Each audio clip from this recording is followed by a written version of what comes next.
नमस्कार दोस्तों, आप सभी का आपके अपने YouTube चैनल स्टडी विद राज में स्वागत है। दोस्तों, आज के इस वीडियो में मैं आप सभी को पवन सीरीज के बहुविकल्पीय प्रश्नों का मॉक टेस्ट कराऊंगा। तो इसके लिए मेरे वीडियो को इन तक देखिए और यदि वीडियो पसंद आए तो वीडियो को लाइक करें और यदि चैनल पर नए हैं तो चैनल को सब्सक्राइब करें। तो चलिए देखते हैं पहला क्वेश्चन। तो देखिए पहला क्वेश्चन है 3125 का घातीय संकेतन है। 3125 का घातीय संकेतन है। तो देखिए पहला ऑप्शन है 5 की पावर 5, दूसरा ऑप्शन है 3 की पावर 5 और तीसरा ऑप्शन है 5 की पावर 4 और चौथा ऑप्शन है 5 की पावर 3। तो फटाफट आप लोग 15 से 20 सेकंड में आंसर दीजिए।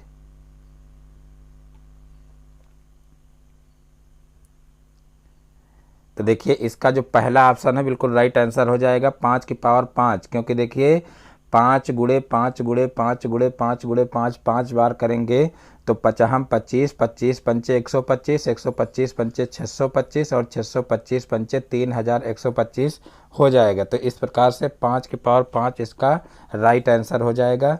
अब देखते हैं नेक्स्ट क्वेश्चन। तो देखिए नेक्स्ट क्वेश्चन है किस संख्या का घन 64 है।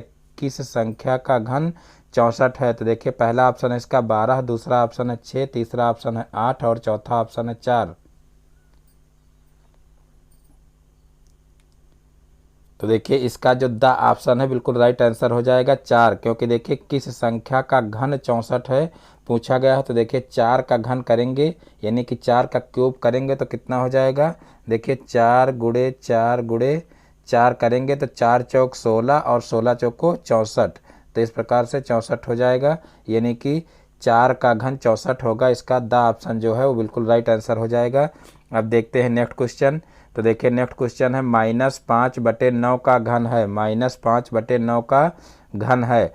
देखिए पहला ऑप्शन है 25/81, दूसरा ऑप्शन है -25/81, तीसरा ऑप्शन है 125/729 और चौथा ऑप्शन है 125/729। ये भी माइनस में है। तो फटाफट आप लोग सही आंसर बताइए।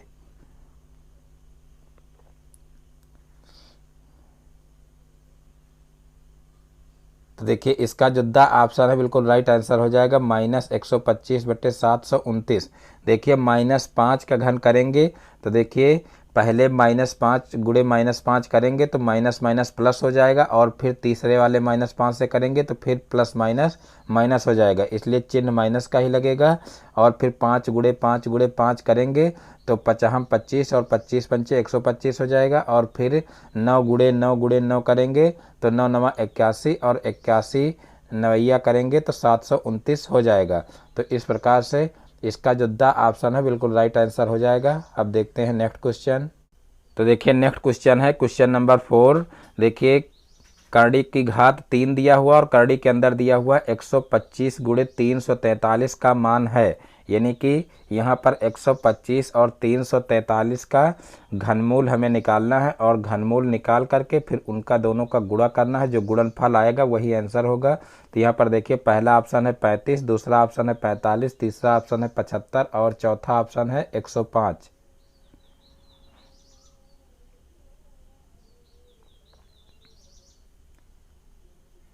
तो देखिए इसका जो आ ऑप्शन है बिल्कुल राइट आंसर हो जाएगा 35, क्योंकि यहाँ पर देखिए 125 दिया हुआ तो 125 का घनमूल निकालेंगे तो देखिए 5 आएगा, क्योंकि पचहम 25, 25 पंचे 125 होता है, यानी कि 125 का घनमूल 5 आएगा और 343 का घनमूल 7 आएगा। तो इस प्रकार से जो है 5 गुणे 7 आएगा और इन दोनों का गुणा करेंगे तो 7 पछे 35 हो जाएगा, यानी कि इसका जो आ ऑप्शन है बिल्कुल राइट आंसर हो जाएगा। देखिए ये क्वेश्चन जो है राजन सीरीज में गलत दिया हुआ है और यहाँ पर पवन सीरीज में सही दिया हुआ। तो राजन सीरीज जिन लोगों के पास है तो इस क्वेश्चन का करेक्शन कर लेंगे। यहाँ पर देखिए करड़ी घात जो 3 है ये राजन सीरीज में नहीं दिया हुआ और यहाँ पर करड़ी घात 3 दिया हुआ है। अब देखते हैं नेक्स्ट क्वेश्चन। तो देखिए नेक्स्ट क्वेश्चन है क्वेश्चन नंबर 5। 0.00008 का घनमूल है। तो देखिए इसका पहला ऑप्शन है 0.2, दूसरा ऑप्शन है 0.02 और तीसरा ऑप्शन है 0.002 और चौथा ऑप्शन है 0.004।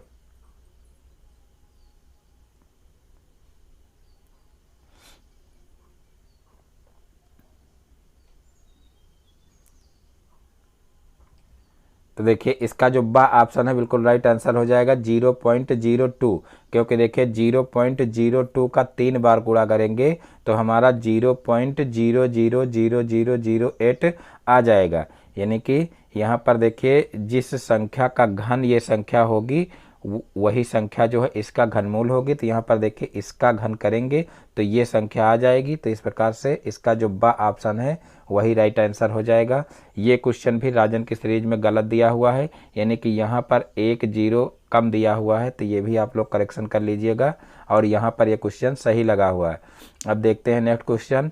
तो नेक्स्ट क्वेश्चन है देखिए 6 नंबर, 256/441 का वर्गमूल है। 256/441 का वर्गमूल है। तो देखिए पहला ऑप्शन है 14/19, दूसरा ऑप्शन है 24/21, तीसरा ऑप्शन है 16/21 और चौथा ऑप्शन है 16/19।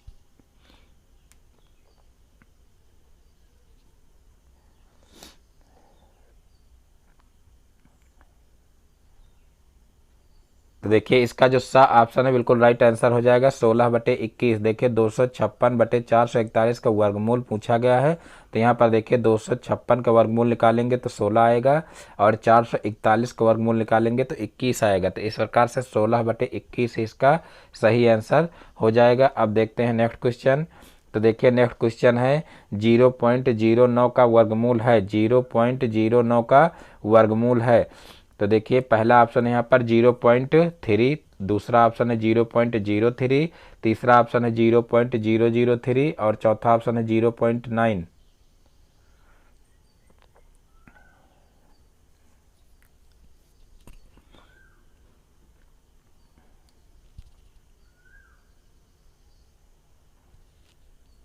तो देखिए इसका जो ऑप्शन है बिल्कुल राइट आंसर हो जाएगा 0.3। देखिए यहाँ पर 0.09 का वर्गमूल पूछा गया, तो यहाँ पर 9 का वर्गमूल निकाल लेंगे। तो देखिए 9 का वर्गमूल 3 होता है, लेकिन ऊपर देखिए 2 अंकों के बाद दशमलव लगा है। तो यहाँ पर हम देखेंगे कि जिस संख्या में 1 अंक के बाद दशमलव लगा हो वही संख्या उसका वर्गमूल होगी, क्योंकि यहाँ पर देखिए 0.3 और गुणे 0.3 करेंगे तो देखिए 3 त्रिका 9 हो जाएगा। और जो है यहाँ पर देखिए 1 अंक के बाद इसमें दशमलव लगा है और 1 अंक के बाद इसमें दशमलव लगा है। तो यहाँ पर 2 अंकों के बाद दशमलव लगेगा, तो यहाँ पर देखिए आगे एक 0 बढ़ा लेंगे और तब दशमलव लगाएंगे। यानी कि यहाँ पर देखिए इतना आ रहा है, यानी कि इसका अगर स्क्वायर करेंगे तो इसके बराबर आएगा। इसका मतलब क्या होगा, यही संख्या इसका वर्गमूल हो जाएगी। तो इस प्रकार से ये क्वेश्चन भी हो जाएगा। अब देखते हैं नेक्स्ट क्वेश्चन। तो देखिए नेक्स्ट क्वेश्चन है 0.1 का वर्ग क्या होगा। 0.1 का वर्ग क्या होगा। तो देखिए पहला ऑप्शन है 1, दूसरा ऑप्शन है 0.1, तीसरा ऑप्शन है 0.01 और चौथा ऑप्शन है 0.001।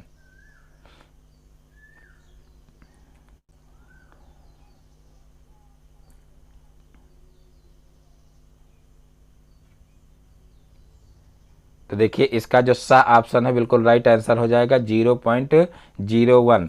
देखिए यहाँ पर 0 और जो है पॉइंट को देख करके आपको डरना नहीं, यहाँ पर बहुत ही आसान ये क्वेश्चन होते हैं।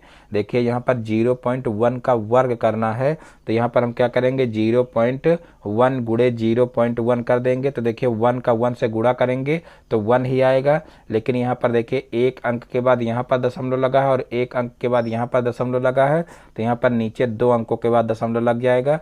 तो देखिए जो संख्या होती है, संख्या के बाद अगर दशमलव पहले लगा हुआ तो संख्या के बाद 0 बढ़ाने का कोई मतलब नहीं है, क्योंकि यहाँ पर आगे चाहे जितने 0 इस तरीके से लगा दिए जाएं, अगर यहाँ पर दशमलव लगा है तो इन 0 की कोई वैल्यू नहीं है। तो यहाँ पर देखिए अगर 2 अंकों के बाद दशमलव लगाना है तो हमको क्या करना पड़ेगा, इधर बाहर की तरफ जो है 0 नहीं लगाएंगे, यहाँ पर इस संख्या के अंदर की तरफ जो है 0 लगा करके तब दशमलव लगाएंगे, तो ये 0 जो है काउंट होगा। और इधर बाहर 0 लगा देंगे तो इसका कोई मतलब नहीं है। तो यहाँ पर देखिए 0.01 इसका आंसर हो जाएगा, यानी कि इसका जो सा ऑप्शन हो बिल्कुल राइट आंसर हो जाएगा। अब देखते हैं नेक्स्ट क्वेश्चन। तो देखिए नेक्स्ट क्वेश्चन है क्वेश्चन नंबर 9।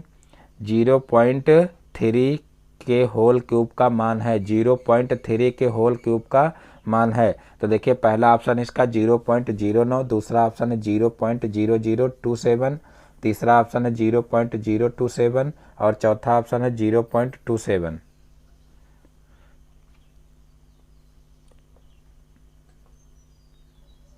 तो देखिए इसका जो सा ऑप्शन है बिल्कुल राइट आंसर हो जाएगा 0.027। देखिए यहाँ पर 0.3 का होल क्यूब कहा गया, तो इसका 3 बार इस तरीके से गुणा करेंगे तो देखिए कितना हो जाएगा। देखिए 3 त्रिक का 9, 9 त्रिक 27, यानी कि यहाँ पर 27 आएगा। और देखिए तीनों में जो है एक एक अंक के बाद दशमलव लगा है, तो यहाँ पर 3 अंकों के बाद दशमलव लगेगा, तो आगे एक जीरो लगा करके उसके बाद दशमलव लगाएंगे। तो इस प्रकार से 0.027 इसका आंसर हो जाएगा, यानी कि इसका जो सा ऑप्शन है बिल्कुल राइट आंसर हो जाएगा। अब देखते हैं नेक्स्ट क्वेश्चन। तो देखिए नेक्स्ट क्वेश्चन है शून्य का वर्गमूल क्या होता है। शून्य का वर्गमूल क्या होता है। तो देखिए पहला ऑप्शन है 0² और फिर दूसरा ऑप्शन है 0.00 और तीसरा ऑप्शन है 1 और चौथा ऑप्शन है 0।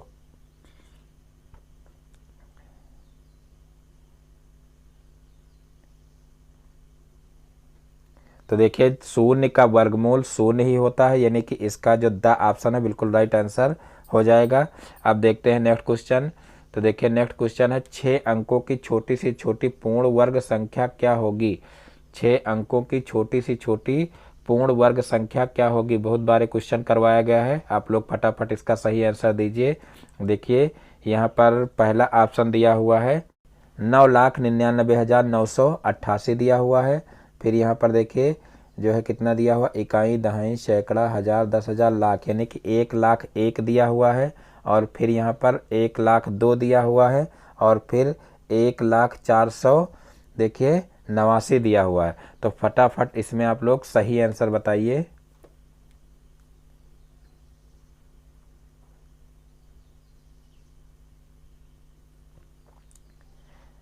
तो देखिए इसका जो द ऑप्शन है बिल्कुल राइट आंसर हो जाएगा। देखिए यहाँ पर 6 अंकों की छोटी सी छोटी पूर्ण वर्ग संख्या क्या होगी ये पूछा गया। यहाँ पर देखिए वर्ग नहीं लिखा हुआ है, तो यहाँ पर 6 अंकों की छोटी सी छोटी पूर्ण वर्ग संख्या पूछी गई है। तो देखिए इसका जो द ऑप्शन है वो बिल्कुल राइट आंसर हो जाएगा। यहाँ पर देखिए इसको करेंगे कैसे। यहाँ पर देखिए सबसे पहले हम क्या करेंगे कि 6 अंकों की जो सबसे छोटी संख्या होती है उसको लिख लेंगे, यानी कि यहाँ पर 1 लिख करके फिर यहाँ पर आगे 5 जीरो लगा लेंगे। तो इस प्रकार से ये 6 अंकों की सबसे छोटी संख्या हो जाएगी। और देखिए जो है पवन सीरीज में जो क्वेश्चन इसमें दिया हुआ है अतिलघुत्तरीय में, उसमें डायरेक्ट इसी को कहा गया है कि ये सबसे छोटी पूर्ण वर्ग संख्या है 6 अंकों की, लेकिन ऐसा नहीं, ये सबसे छोटी पूर्ण वर्ग संख्या नहीं है। यहाँ पर इस क्वेश्चन को लगाना पड़ेगा, यानी कि पहले क्या करेंगे कि इसका वर्गमूल निकालेंगे और वर्गमूल निकाल करके फिर देखिए लास्ट में ये संख्या, इस संख्या में कुछ शेष बचेगा, यानी भाग विधि से वर्गमूल निकालेंगे तो कुछ शेष बच जाएगा। और जो शेष बचेगा फिर जितनी बार ले गए हैं शेष बचा उससे एक ज़्यादा बार ले जाएंगे, तो लास्ट में क्या होगा, कुछ संख्या एक्स्ट्रा हो जाएगी। और जो संख्या एक्स्ट्रा होगी उसमें से ऊपर वाली संख्या घटा लेंगे, तो जो शेष आएगा वही जो है इस संख्या में, यानी कि 6 अंकों की सबसे छोटी संख्या में जोड़ देंगे, तो वही पूर्ण वर्ग संख्या हो जाएगी। तो इस प्रकार से इसका जो द ऑप्शन हो बिल्कुल राइट आंसर हो जाएगा। ये क्वेश्चन देखिए 2-3 बार लगवाया गया है, आप लोग अन्य वीडियो से इसका सॉल्यूशन देख लीजिए, क्योंकि सॉल्यूशन इसका लंबा है इसलिए यहाँ पर स्क्रीन पर जो है हल नहीं करवाया जा सकता है। तो इस प्रकार से इसका जो द ऑप्शन है बिल्कुल राइट आंसर हो जाएगा। अब देखते हैं नेक्स्ट क्वेश्चन। तो देखिए नेक्स्ट क्वेश्चन है 5 अंकों की बड़ी से बड़ी पूर्ण वर्ग संख्या है। 5 अंकों की बड़ी से बड़ी पूर्ण वर्ग संख्या है।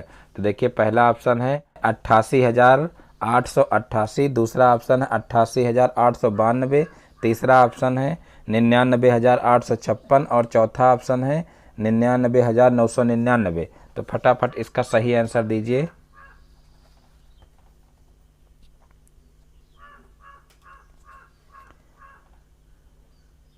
तो देखिए इसका जो सा ऑप्शन है बिल्कुल राइट आंसर हो जाएगा 99,856। 5 अंकों की बड़ी से बड़ी पूर्ण वर्ग संख्या कहा गया है। तो यहाँ पर हम क्या करेंगे, सबसे पहले 5 अंकों की सबसे बड़ी संख्या लिखेंगे और उसके बाद जैसे यहाँ पर ये देखिए 5 अंकों की सबसे बड़ी संख्या लिखी हुई है, और फिर इसका क्या करेंगे, इसका वर्गमूल निकालेंगे और वर्गमूल निकालने पर लास्ट में देखिए कुछ शेष बचेगा इसमें, और जो शेष बचेगा यानी कि वर्गमूल निकालेंगे तो पूर्ण वर्ग संख्या ये है नहीं, तो क्या होगा कि लास्ट में कुछ शेष बचेगा और जो शेष बचेगा वही जो है इसमें से घटा लेना है, तो जो आएगा वो पूर्ण वर्ग संख्या होगी, यानी कि इसका जो सा ऑप्शन है वो बिल्कुल राइट आंसर हो जाएगा। अब देखते हैं नेक्स्ट क्वेश्चन। तो देखिए नेक्स्ट क्वेश्चन है 1 से 1000 तक की पूर्ण घन संख्याएं कितनी होती हैं। 1 से 1000 तक की पूर्ण घन संख्याएं कितनी होती हैं। तो देखिए पहला ऑप्शन है इसका 12, दूसरा ऑप्शन है 28, तीसरा ऑप्शन है 64 और चौथा ऑप्शन है 10।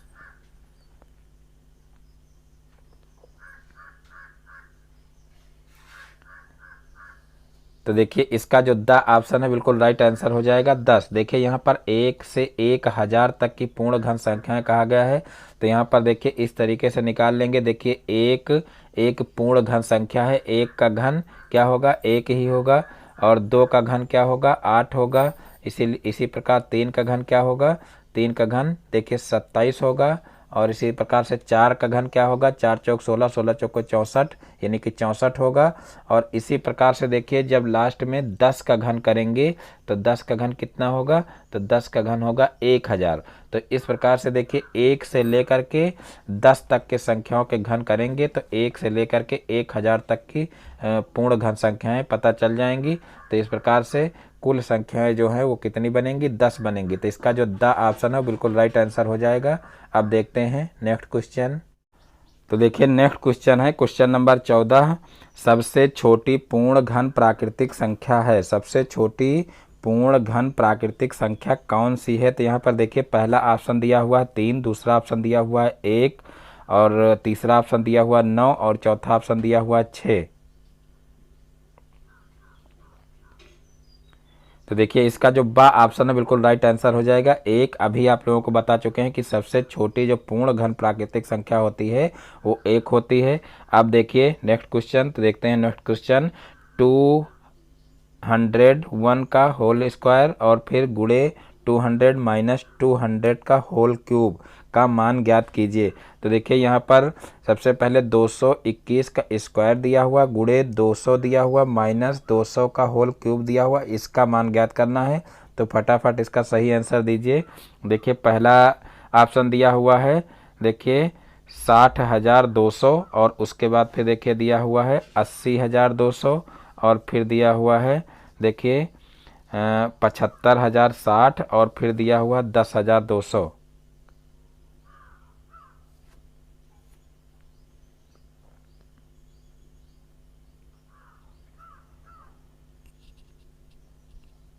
तो देखिए इसका जो बा ऑप्शन है बिल्कुल राइट आंसर हो जाएगा 80,200, क्योंकि यहाँ पर देखिए इसको हल कैसे करेंगे। यहाँ पर देखिए 201 का होल स्क्वायर गुणे 200 माइनस 200 का होल क्यूब दिया हुआ। तो यहाँ पर हम सबसे पहले क्या करेंगे कि 200 कामन ले लेंगे, और 200 जब कामन लेंगे तो यहाँ पर देखिए बचेगा 201, और फिर जो है यहाँ पर देखिए 201 का होल स्क्वायर है और 200 कामन लेंगे तो यहाँ से बचेगा 201 का होल स्क्वायर, और माइनस बचेगा देखिए 200 का स्क्वायर, यानी कि इसमें से भी देखिए क्यूब है तो क्यूब वाला जो है एक जो है 200 बाहर निकल जाएगा यानी कॉमन हो जाएगा, तो यहाँ पर 200 का स्क्वायर बचेगा। अब यहाँ पर देखिए ए स्क्वायर माइनस बी स्क्वायर का फार्मूला बन रहा है, तो यहाँ पर देखिए 200 हो जाएगा, और फिर एक बार 201 प्लस 200 हो जाएगा, तो यहाँ पर हो जाएगा देखिए 401, और उसके बाद फिर एक बार जो है इन दोनों को घटा लेंगे, तो जब 201 में से 200 घटाएंगे तो 1 आएगा, और फिर देखिए 1 से 401 का गुणा करेंगे तो 401 ही आएगा, और 401 का 200 से गुणा करेंगे तो देखिए 401 का इस तरीके से 401 का 200 से गुणा करेंगे तो देखिए कितना आएगा। तो यहाँ पर देखिए 2 एकम 2 और 2 शून्यम 0 और 2 चौको 8 और आगे 2 जीरो लग जाएंगे, तो इस प्रकार से 80,200 आ जाएगा, यानी कि इसका जो बा ऑप्शन है बिल्कुल राइट आंसर हो जाएगा। अब देखते हैं नेक्स्ट क्वेश्चन। तो देखिए नेक्स्ट क्वेश्चन है, किसी युगपत समीकरण को हल करने में कितनी विधियों की सहायता ली जा सकती है। किसी युगपत समीकरण को हल करने में कितनी विधियों की सहायता ली जा सकती है। तो देखिए पहला ऑप्शन 3 दिया हुआ, दूसरा ऑप्शन 4, और तीसरा ऑप्शन 2, और चौथा ऑप्शन 1।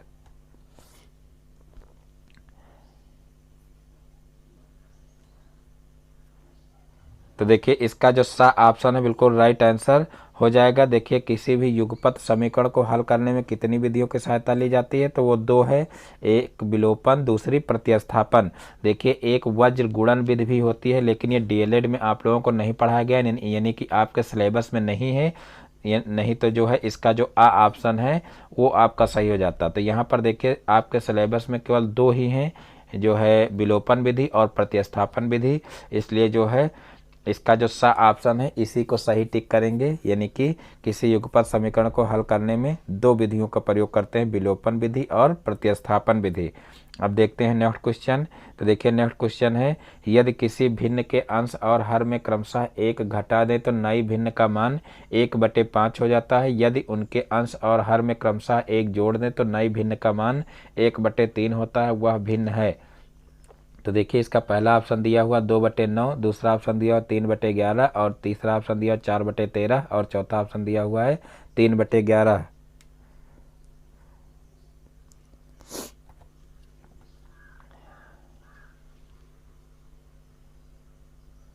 तो देखिए इसका जो द ऑप्शन है बिल्कुल राइट आंसर हो जाएगा 3/11। देखिए इस टाइप के क्वेश्चन बहुत हल कराए गए हैं, आप लोग वहां से इसका सोल्यूशन देख लीजिए। यहाँ पर स्क्रीन पर ये क्वेश्चन सॉल्व नहीं कराया जा सकता है, क्योंकि इसके दो समीकरण बनेंगे और दो समीकरण जो है बना करके फिर इसको जो है उनको विलोपन विधि या प्रतिस्थापन विधि से सॉल्व करना पड़ेगा, और उसके बाद जो एक्स और वाई के मान आएंगे वो एक्स और वाई के मान भिन्न में रखेंगे, यानी कि जो एक भिन्न पहले x अपान वाई मानेंगे तो उस भिन्न में रखेंगे।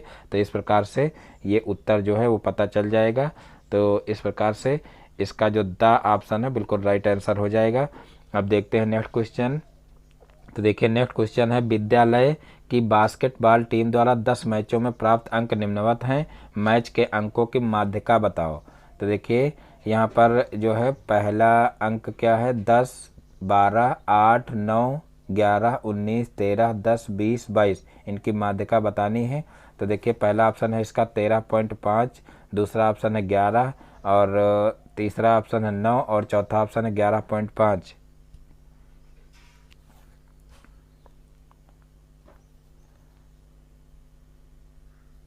तो देखिए इसका जो द ऑप्शन है बिल्कुल राइट आंसर हो जाएगा। यहाँ पर देखिए सबसे पहले हम क्या करते हैं कि जो भी पद दिए हों उनको आरोही या अवरोही क्रम में व्यवस्थित कर लेते हैं, और उसके बाद बीच में जो पद आते हैं उनको जोड़ करके, यानी कि जब पदों की संख्या सम हो तो बीच में दो पद आएंगे तो उनको जोड़ करके उनका आधा कर देना है, यानी कि बटे 2 कर देना है। और अगर पदों की संख्या विषम आए तो उसमें क्या करना है कि जो बीच में संख्या आती है वही माध्यिका हो जाती है। तो यहाँ पर सबसे पहले हम पद गिन लेंगे।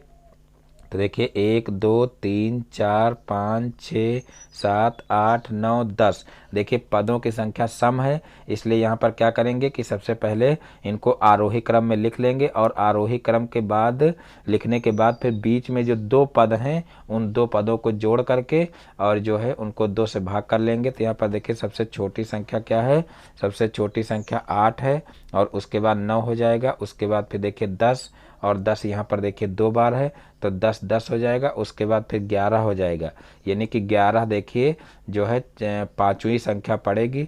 तो जो पाँचवीं और छठवीं संख्या है इन दोनों को जोड़ लेंगे तो देखिए 11 के बाद 12 है, यानी कि 11 और 12 को जोड़ेंगे तो हो जाएगा 23, और 23 का आधा करेंगे तो यहाँ पर देखिए 11.5 हो जाएगा, यानी 11 दूना 22 और 1 23 हो जाएगा, यानी कि 11.5 इसका सही आंसर हो जाएगा। तो इस प्रकार से ये क्वेश्चन भी हल हो जाएगा। अब देखते हैं नेक्स्ट क्वेश्चन। तो देखिए नेक्स्ट क्वेश्चन है, किसी चक्रीय चतुर्भुज के सम्मुख कोण होते हैं, किसी चक्रीय चतुर्भुज के सम्मुख कोण होते हैं। देखिए पहला ऑप्शन है पूरक, दूसरा ऑप्शन है समपूरक, तीसरा ऑप्शन है न्यून कोण और चौथा ऑप्शन है अधिक कोण।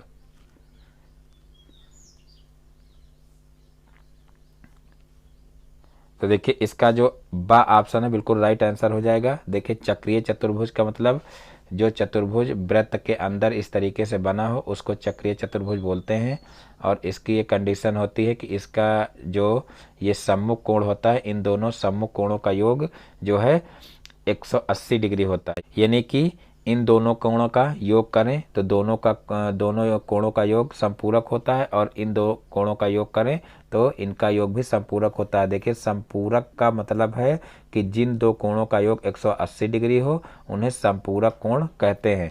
तो इस प्रकार से ये क्वेश्चन भी हो जाएगा। अब देखते हैं नेक्स्ट क्वेश्चन। तो देखिए नेक्स्ट क्वेश्चन है क्वेश्चन नंबर 20। चक्रीय चतुर्भुज के सम्मुख कोणों का योग होता है। चक्रीय चतुर्भुज के सम्मुख कोणों का योग होता है। तो देखिए पहला ऑप्शन है 90 डिग्री, दूसरा ऑप्शन है 180 डिग्री, तीसरा ऑप्शन है 100 डिग्री और चौथा ऑप्शन है 360 डिग्री। तो देखिए इसका जो बा ऑप्शन है बिल्कुल राइट आंसर हो जाएगा। अभी ऊपर बता ही चुके हैं कि चक्रीय चतुर्भुज के सम्मुख कोणों का योग 180 डिग्री होता है। तो देखिए 180 डिग्री का मतलब है संपूरक भी उसको कह सकते हैं। तो इस प्रकार से इसका जो बा ऑप्शन है बिल्कुल राइट आंसर हो जाएगा। अब देखते हैं नेक्स्ट क्वेश्चन। तो देखिए नेक्स्ट क्वेश्चन है चक्रीय चतुर्भुज के कितने चक्रीय बिंदु वृत्त पर होते हैं। चक्रीय चतुर्भुज के कितने चक्रीय बिंदु वृत्त पर होते हैं। तो देखिए पहला ऑप्शन इसका दिया हुआ 1, दूसरा ऑप्शन 2, तीसरा ऑप्शन 3 और चौथा ऑप्शन 4। तो देखिए इसका जो द ऑप्शन है बिल्कुल राइट आंसर हो जाएगा 4। देखिए कहा गया चक्रीय चतुर्भुज के कितने चक्रीय बिंदु वृत्त पर होते हैं। तो इस प्रकार से देखिए ये वृत्त है, तो यहाँ पर देखिए एक बिंदु मान लीजिए ये हो गया और एक बिंदु यहाँ पर ये हो गया और एक बिंदु ये हो गया और एक बिंदु ये हो गया। इस प्रकार से ये जो है 4 चक्रीय बिंदु होते हैं जो वृत्त पर होते हैं। देखिए चतुर्भुज का एक चक्रीय बिंदु ये हो गया और एक ये हो गया और एक ये हो गया और एक ये हो गया। तो इस प्रकार से 4 चक्रीय बिंदु जो है चक्रीय चतुर्भुज के वृत्त पर होते हैं। अब देखते हैं नेक्स्ट क्वेश्चन। तो देखिए नेक्स्ट क्वेश्चन है क्वेश्चन नंबर 22। किसने कहा है सांख्यिकी अनुमानों तथा संभावनाओं का विज्ञान है। किसने कहा है सांख्यिकी अनुमानों तथा संभावनाओं का विज्ञान है। देखिए पहला ऑप्शन है कैंडल, दूसरा ऑप्शन है किंग, तीसरा ऑप्शन है बोडिंगटन और चौथा ऑप्शन है इंग्लिश तथा इंग्लिश।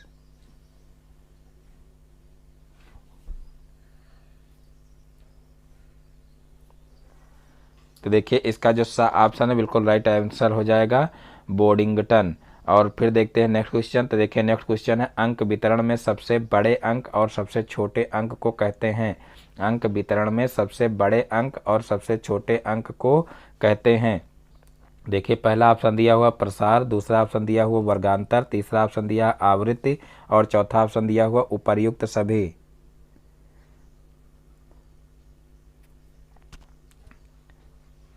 तो देखिए इसका जो ऑप्शन है बिल्कुल राइट आंसर हो जाएगा प्रसार। देखिए अंक वितरण में सबसे बड़े अंक और सबसे छोटे अंक को जो है प्रसार कहते हैं, यानी कि इसका जो फर्स्ट ऑप्शन है बिल्कुल राइट आंसर हो जाएगा। अब देखते हैं नेक्स्ट क्वेश्चन।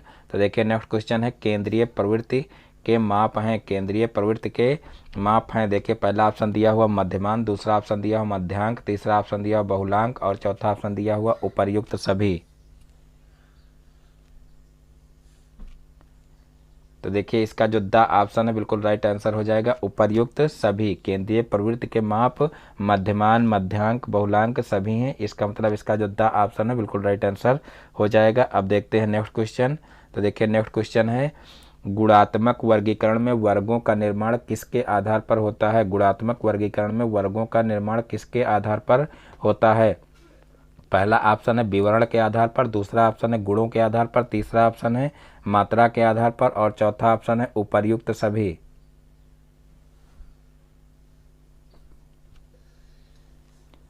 तो देखिए इसका जो बा ऑप्शन है बिल्कुल राइट आंसर हो जाएगा गुणों के आधार पर।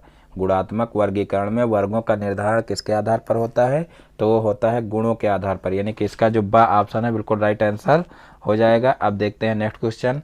तो देखिए नेक्स्ट क्वेश्चन है मध्यमान की प्रत्यक्ष विधि का सूत्र है। मध्यमान की प्रत्यक्ष विधि का सूत्र है। तो देखिए इसका पहला विकल्प दिया हुआ m बराबर सिग्मा fx स्क्वायर और फिर देखिए दूसरा ऑप्शन दिया हुआ m बराबर सिग्मा x अपान n और फिर तीसरा ऑप्शन दिया हुआ m बराबर sigma x square upon n और चौथा ऑप्शन दिया हुआ m बराबर sigma fx square upon n।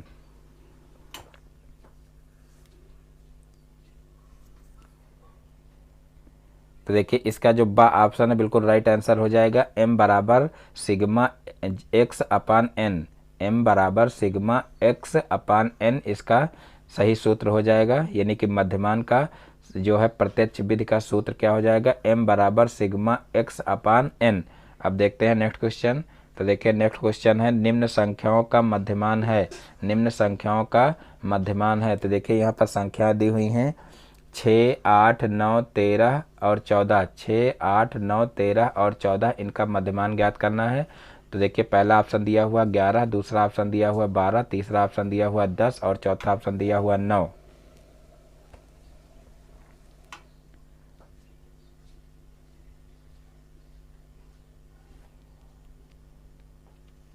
तो देखिए इसका जो सा ऑप्शन है बिल्कुल राइट आंसर हो जाएगा 10, क्योंकि यहाँ पर देखिए जो है निम्न संख्याओं का मध्यमान पूछा गया। तो यहाँ पर देखिए मध्यमान कैसे निकालते हैं, पदों का योग बटे पदों की संख्या करते हैं। तो यहाँ पर 6, 8, 9, 13 और जो है 14 का योग करेंगे तो इनका योग आएगा देखिए 50 और नीचे देखिए पदों का जो है पदों की संख्या करेंगे, यानी कि पदों का योग बटे पदों की संख्या होता है। तो इनका योग करेंगे तो योग आएगा 50 और पदों की संख्या 5 है तो इनका भाग करेंगे तो 5 दहम 50 हो जाएगा, यानी कि यहाँ पर जो है 10 आंसर आ जाएगा।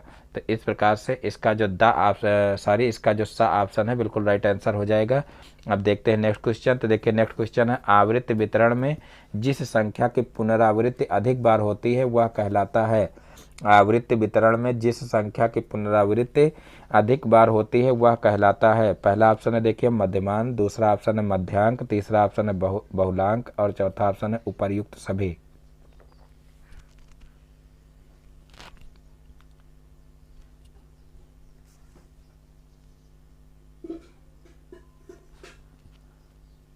तो देखिए इसका जो सा ऑप्शन है बिल्कुल राइट आंसर हो जाएगा बहुलांक।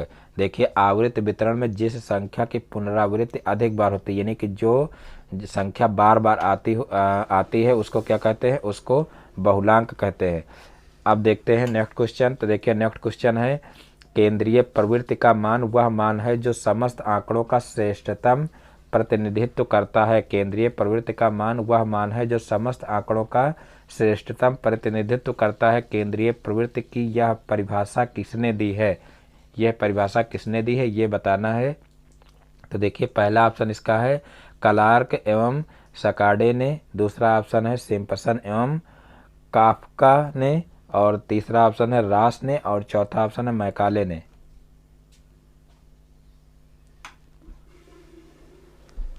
तो देखिए इसका जो सा ऑप्शन है बिल्कुल राइट आंसर हो जाएगा रास ने।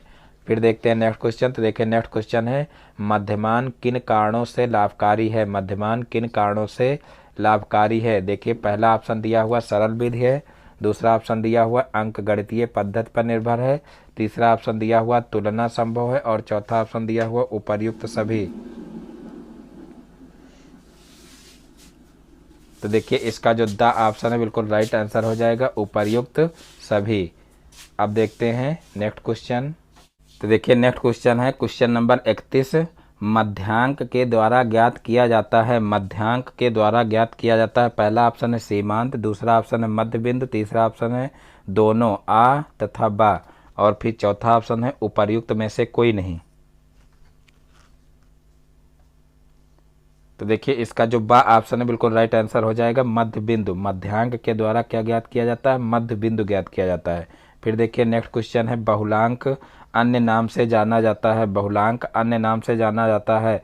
पहला ऑप्शन है देखिए बहुलक, दूसरा ऑप्शन है भूयिष्ठिक और फिर तीसरा ऑप्शन है मोड और चौथा ऑप्शन है उपर्युक्त सभी। तो देखिए इसका जो द ऑप्शन है वो बिल्कुल राइट आंसर हो जाएगा, क्योंकि बहुलांक जो होता है बहुलक के नाम से जाना जाता है और अंग्रेजी में इसको मोड बोलते हैं और बोइस्टिक भी बोलते हैं। तो इस प्रकार से इसके जो द ऑप्शन है वो सही हो जाएगा उपर्युक्त सभी। अब देखते हैं नेक्स्ट क्वेश्चन। तो देखिए नेक्स्ट क्वेश्चन है मध्यमान की लघु विधि या कल्पित विधि का सूत्र है, मध्यमान की लघु विधि या कल्पित विधि का सूत्र है।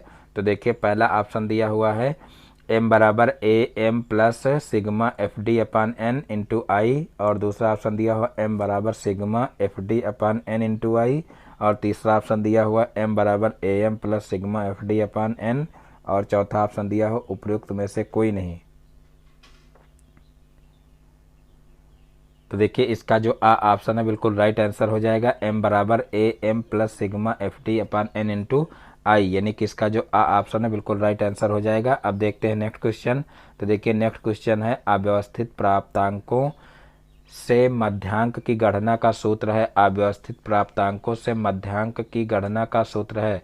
देखिए यहाँ पर सब फार्मूले ही दिए हुए हैं, फार्मूले आप लोगों को क्लियर होंगे तभी इस टाइप के क्वेश्चन कर पाएंगे। तो यहाँ पर देखिए पहला ऑप्शन दिया m बराबर n+1/2वां पद, दूसरा ऑप्शन दिया हुआ m बराबर n+2/2वां पद, और फिर तीसरा ऑप्शन दिया हुआ m बराबर n-1/2वां पद, और चौथा ऑप्शन दिया हुआ है m बराबर n+1/2वां पद। यहाँ पर देखिए जो ऑप्शन द है और ऑप्शन आ है दोनों एक दूसरे से मैच कर रहे हैं। तो यहाँ पर देखिए ये ऑप्शन जो है गलत दिए हुए क्योंकि यहाँ पर ऑप्शन चेंज होना चाहिए था और इसका यही ऑप्शन सही होगा। या तो आ आप सही करिए या तो द, देखिए दोनों जगह पर सही है तो इसको दोनों जो है सही टिक करेंगे, यानी कि इसका m बराबर n+1/2वां पद जो होगा यही इसका जो है फार्मूला सही होगा। तो इस प्रकार से इसके आ और द दोनों ऑप्शन सही हो जाएंगे। अब देखते हैं नेक्स्ट क्वेश्चन। तो देखिए नेक्स्ट क्वेश्चन है किसी कक्षा के 24 शिक्षार्थियों की आयु के आंकड़े निम्नलिखित हैं। देखिए आयु दी हुई है 12, 13, 14, 15, 16 और शिक्षार्थी दिए हुए 4, 5, 4, 6, 5। आंकड़ों की माध्यिका ज्ञात करने हैं। तो देखिए पहला ऑप्शन दिया हुआ 11 वर्ष, दूसरा ऑप्शन दिया हुआ है 9.5 वर्ष, तीसरा ऑप्शन दिया हुआ 13 वर्ष और चौथा ऑप्शन दिया हुआ 14 वर्ष।